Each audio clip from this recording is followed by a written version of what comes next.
All right, everybody, this happens to be our 427 Windsor stroker built from the stock block. That means we're using a 4170 stroke and a 4030 bore. Comes to 425. At 40 over, it's 427.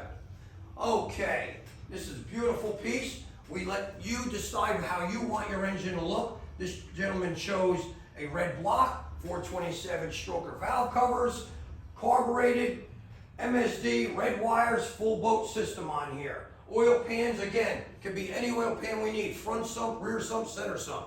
You tell us what you're running, we'll tell you what you need. Hey, it's that simple. Give us a call, order an engine, we'll put you on the list, and we'll be happy to build you one badass, 100% warranted, fantastic running engine. Hey, peace. Okay, Tony, I got your 83 Ford Mustang here, engine on the dyno. Happens to be our 427 carbureted version, and this is what is stock block 427.